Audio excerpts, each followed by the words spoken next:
జై గణేష. భార్యాభర్తలు ఒకరికొకరు అన్యోన్యంగా ఉంచే అద్భుతమైన సులభ పరిహారం ఈరోజు వీడియోలో మీతో షేర్ చేయబోతున్నాను. వీడియోని ఎక్కడా స్కిప్ చేయకుండా చూడడానికి ప్రయత్నించండి. అందరికీ నమస్కారం. వీడియోలోకి వెళ్ళబోయే ముందు మన శ్రీ పంచమి పూజా నీడ్స్లో అన్ని రకాల పూజా సామాగ్రి అందుబాటులో ఉన్నాయి. కావలసిన వారు స్క్రీన్ మీద కనిపించే నెంబర్కి మీరు వాట్సాప్ చేయండి. నేను మీకు అక్కడ రిప్లై అనేది ఇస్తాను. మీకు కావాల్సిన ఐటమ్ లిస్ట్ కూడా నేను అక్కడ ప్రొవైడ్ చేస్తాను. సరే, లేట్ చేయకుండా వీడియోలోకి వెళ్ళిపోదాం.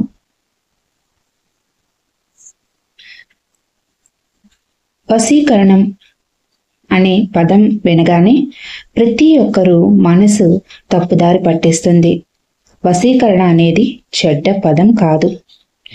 భార్య మాటలకు భర్త విధేయత చూపించని భర్తకు, జీవితంలో చెడుదారుల వైపు పయనించే భర్తకు మార్గనిర్దేశం చేయడానికి మరియు అతను భార్య మాటలు విని దాని ప్రకారం ప్రవర్తించేలా చేయడానికి రూపొందించబడిన ఒక ఆధ్యాత్మిక పరిహారం గురించి ఈరోజు మనం తెలుసుకోబోతున్నాం. చాలా ఇళ్లలో భర్తలు భార్యని గౌరవించరు. వాళ్ళు భార్య మాట వినరు. అందరికీ అర్థమయ్యే విధంగా చెబితే వాళ్ళు తమ భార్యను ఒక డమ్మీ పీస్గా భావిస్తూ ఉంటారు. పూచిక పుల్లల్లా తీసి పడేస్తూ ఉంటారు. అలాంటి కుటుంబంలో డబ్బు సమస్యలు లేదా ఇతర సమస్యలు అయినా ప్రతిదీ ఒక సమస్యగానే మారుతూ ఉంటుంది. చెడు వ్యసనాలకు బారిన పడుతూ ఉంటారు. వేరే స్త్రీ వ్యామోహంలో ఉంటూ ఉంటారు. భార్యని చీటీ మాటికి తిడుతూ ఉంటారు. భార్య మంచి చెప్పినా అది చెడుగానే భావిస్తూ ఉంటారు. ఇంట్లో ఉండే భార్యని మాట నేను వినేదేంటి అని ప్రవర్తిస్తూ ఉంటారు. మొత్తానికి కారణం ఏంటంటే భర్త తన ఇష్టానుసారంగా కుటుంబాన్ని నడిపిస్తూ ఉంటారు. తద్వారా కుటుంబం అనేక రకాల సమస్యల్లో పడుతుంది.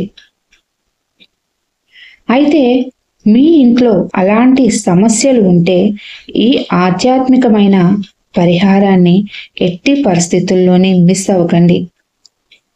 అలాగే ఈ పరిహారాన్ని మీకు తెలిసిన వారికి షేర్ చేయండి.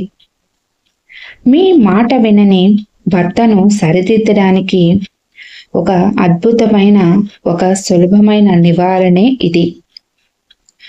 ఈ పరిహారం చేయడానికి మీ భర్త ఉపయోగించే వస్త్రం మీకు ఒకటి అవసరం ఉంటుంది.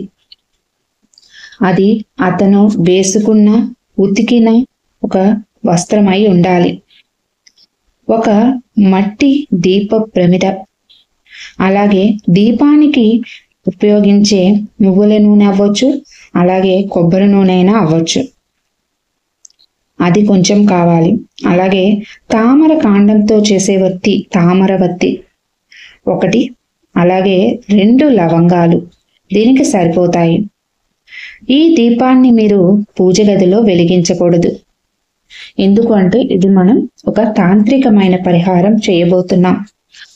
మీరు ఈ దీపాన్ని మీ హాల్లో కూడా వెలిగించవచ్చు. లేదు ఎవరైనా చూస్తారు అని అనుకుంటే మీ ఇంట్లో ఏదో ఒక గదిలో అయినా మీరు వెలిగించవచ్చు. మీరు పూజ గదిలో తప్ప ఆ గదిలో కూడా ఈ దీపాన్ని వెలిగించవచ్చు. మీ భర్త ఉపయోగించిన వస్త్రం ఏదైతే ఉందో దాన్ని ఆ ఒక పళ్ళెం మీద ఉంచండి. అది కర్చీఫ్ అయినా పర్వాలేదు. దాన్ని మడిచి ఒక ప్లేట్ తీసుకొని దాని మీద ఉంచండి. మళ్ళీ ప్లేట్ ఇత్తడిదా, వెండిదా, స్టీల్దా నడక్కండి, ఏదైనా పర్వాలేదు. దానిపైన ఒక మట్టి దీపం ఉంచండి. దానిపై పెట్టి దీపం నూనె వేసి తామర కాండ వత్తి అందులో వేసి దీపాన్ని వెలిగించండి.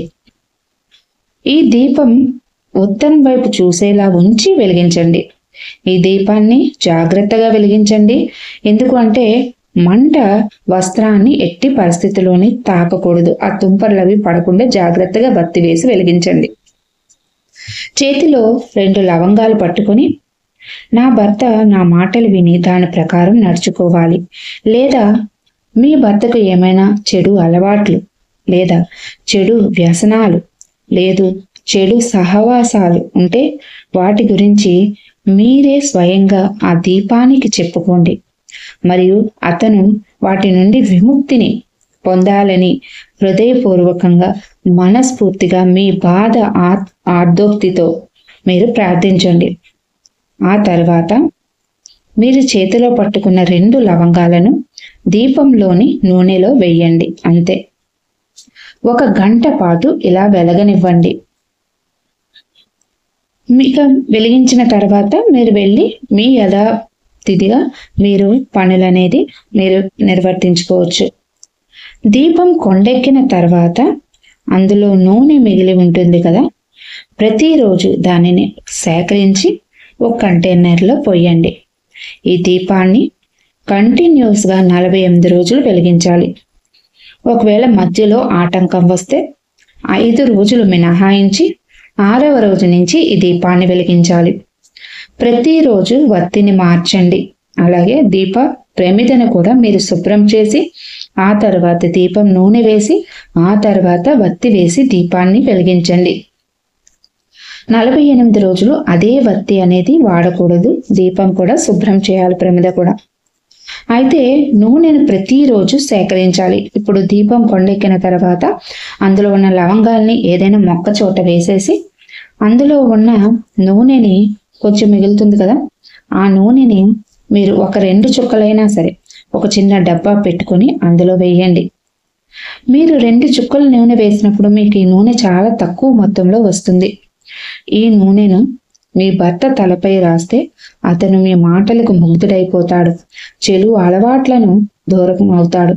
ఈ 48 రోజులు పూర్తయిన తర్వాత నుండి మీరు సేకరించిన నూనెను మీ భర్త తలపై ప్రతిరోజు 1 చుక్క నడినెత్తి ఉంటుంది కదా, అక్కడ వేసి రాయండి. రాబోయే 48 రోజుల్లో మీ భర్త ప్రవర్తనలో పెద్ద తేడాను మీరు గమనించవచ్చు. అతను చెడు అలవాట్ల నుండి మరియు చెడు సహవాసాల నుండి విముక్తి పొంది మీ మాట వినడం ద్వారా జీవితం జీవిస్తాడు.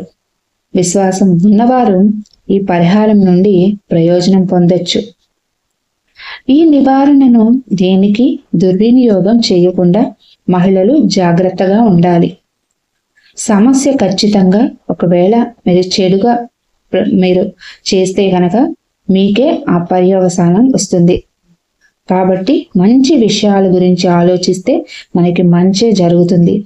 ఈ పరిహారాన్ని ఎవరైతే స్త్రీలు వారి యొక్క భర్త ప్రవర్తనలో మార్పు రావాలని కోరుకుంటున్నారో వాళ్ళు తప్పకుండా ఆచరించి చూడండి.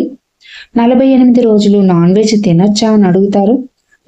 దానికి దీనికి సంబంధం లేదు. మీరు చేసే డైలీ పనులు మీరు చేసుకుంటూ ఈ దీపాన్ని మాత్రం ఉదయం సమయంలో వెలిగించి మీరు పరిహారాన్ని చేసుకోవచ్చు.